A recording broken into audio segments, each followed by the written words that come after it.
Quentin Grimes has finally concluded the restricted free agency period of the 2025 NBA offseason. He has signed his qualifying offer. His qualifying offer, I believe, is for $8.7 million. So this is one of those things where I'm really interested to talk about it just briefly, because look, he is now locked in for the year with the 76ers. He has a no trade clause, right? Inherent no trade clause. Mm-hmm. Because if the 76ers were to move him, he would lose his bird rights.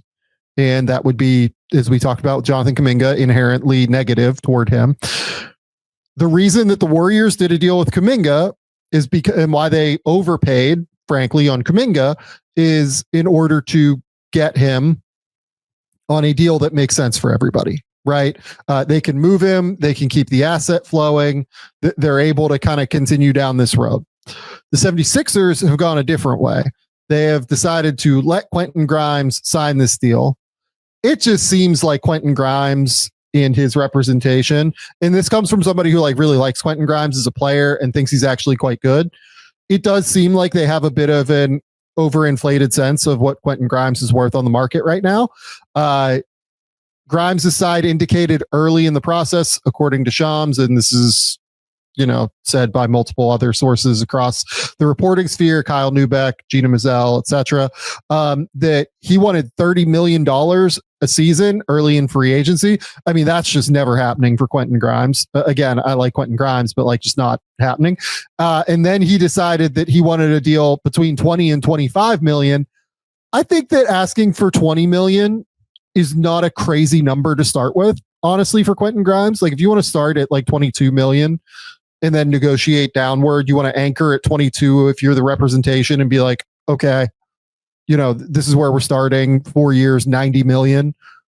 I at least understand the thought process behind that, right? And then you come down and maybe you can get something done at 17, 18 million a year, which ultimately I think is probably worth a little bit. Honestly, I think he's probably worth a little bit more than the mid-level exception, but given the market now and given who actually had dollars, I think the full mid-level exception was probably the right deal here. But according to his agent, who spoke on the record with Shams and who has been speaking on the record with people, I like the way this agent handled it a little bit more than the way Aaron Turner handled it, because it seemed like Aaron Turner was just kind of free-flowing on podcasts, whereas David Bauman, who represents Quentin Grimes, just kind of spoke to these people, on the record and did some, allowed these people to do normal reporting.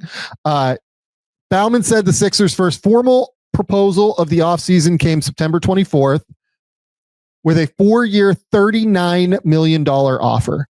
That's an unserious offer, just to be completely transparent. It's the kind of offer that keeps the 76ers, I believe, just over the second apron, maybe a little bit over the second apron as compared to where they are now. I think that they are $7 million over the second apron right now, if memory serves, after this deal. So this would just be a little bit more, maybe, in the ballpark. And then days later, Grimes was offered a 1-year, $8.8 million deal that gave him $100,000 more than his qualifying offer in order to waive his inherent no trade clause.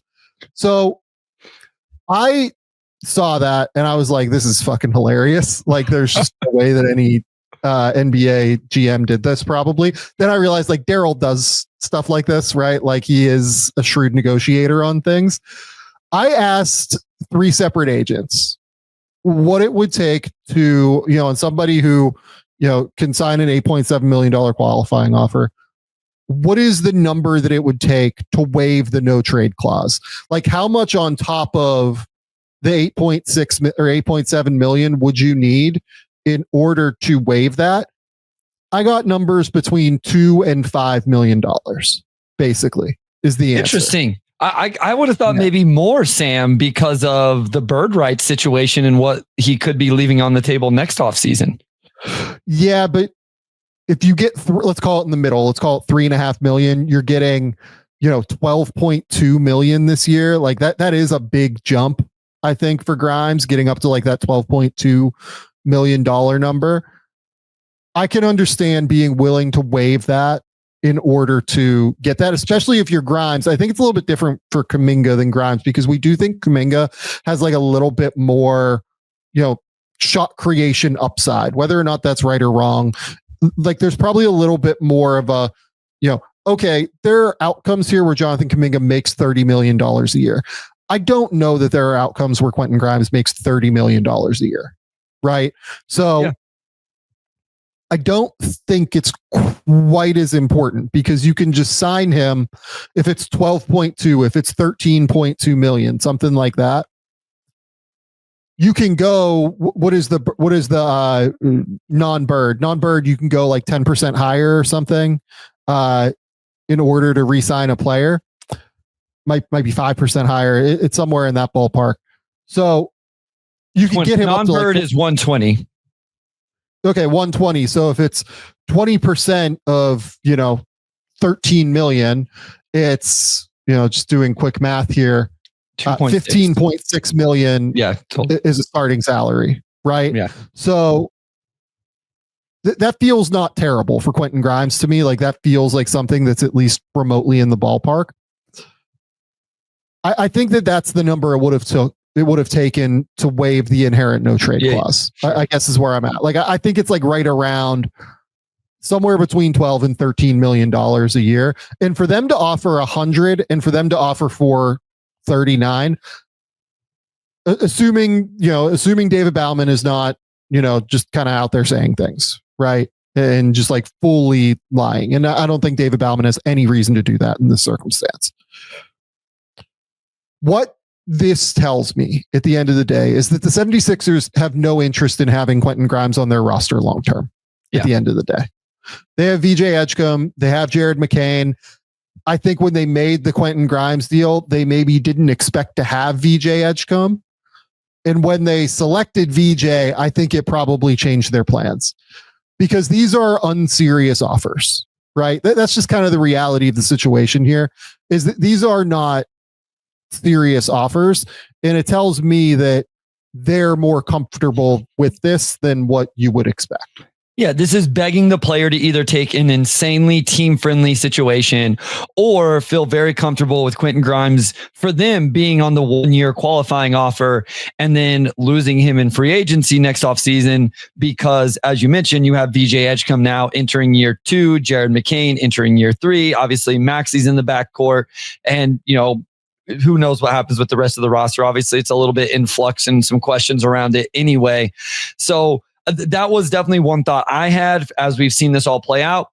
The other thing was going back to his time in Detroit and me questioning why Trajan immediately traded him to Dallas for Tim Hardaway Jr., which ended up being a good trade, I think, for the Pistons, but at the time, not one I necessarily agreed with in terms of the process of it, because of what Grimes was as a player, what Tim Hardaway Jr. is as a player, even though the floor spacing, but like the defensive aspect of Grimes.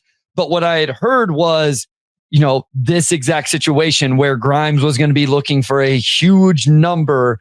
And if you're Detroit, not to bring Detroit into this, but you would have been dealing with this along with the JI and JD rookie extension things this offseason. That's just way more than an organization needs to be dealing with. So my point of all of that is, going back over a year now, I wondered if this is the way it would play out. Like when the trade happened, I go, he better be asking for way too much money. And now here, in the fall of 2025, he was asking for way too much money. And now I kind of get why he bounced around a little bit and ended up in this situation.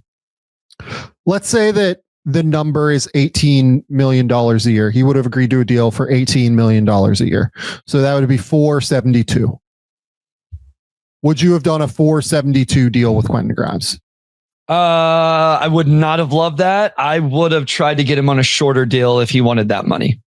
Some 354 and some sort of like descending or something like that. Like now, that depends. They can't do descending because they need.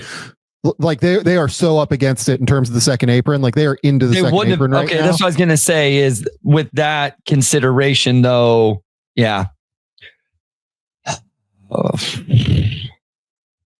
I like 16 a lot better, Sam. Like 16 a year, 15, 16 a year is the number I would have I would have liked a lot better. Yeah. So they are, I'm sorry, they're not into the second apron. Am I lying there? I might be lying there that they're not into the second. So Spotcheck has them at 13, but I don't know exactly. They don't have Grimes' new number updated, and so it has some of the cap holds and stuff. So they do. They have Grimes in here. They're $1 million away from the first aprons. Or no, they're $1 million. Yeah, they're $1 million away from the first apron still. Yeah. And they are $12 million away from the second apron. So an $18 million deal would have gotten them like up against the second apron, is what it would have done. I probably do that. I think I would have done like 470 maybe, if that was my ball, if that was my like kind of idea. Like I think 470 is kind of where I would have held the line. And ultimately, like I think if I was the Sixers and I knew I was taking VJ Edgecombe, I probably, and look, maybe they tried to do this. I don't want to sit here and say they didn't, right? Maybe they did aggressively try to do this, but I think I would have tried to have handled this early in the offseason and told Quentin, hey, go find a sign and trade. Like, we will do this. We will accommodate you, but go find a team and go find a number. And we will figure this out with the team and we'll make it work. But maybe they did that and maybe there was just not another team. Assuming Grimes would do it, would you have been more aggressive with the 1 year offer to get rid of the no trade clause? Like, would that be very valuable to you if you're Philly? Oh, 100%. Yeah. Right. Like that's my thought is like where this season could potentially go for them, Sam. I think I would have given him, assuming there was a number they would have taken to waive it. I think if I'm Philly, I would have tried to really pursue that because there's a path that this season goes where you're going to want to trade him if health doesn't play out. So, once you got to this point, I think they should have pushed that. Like, obviously 100,000 is a joke, but maybe Grimes and his side had no interest whatsoever. But man, I would have tried to pursue that a little bit aggressively, I think.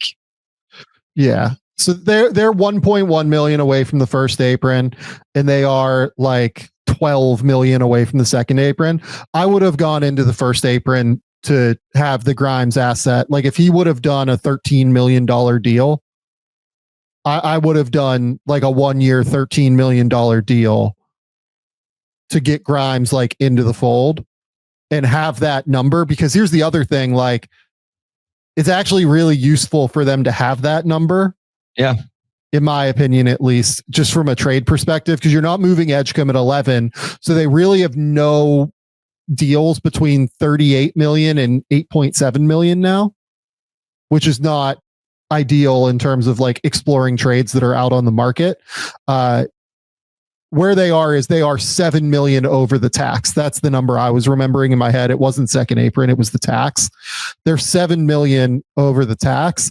I'm wondering, and this would be ownership more than the front office. I don't want to blame the front office people if they had nothing to do with this.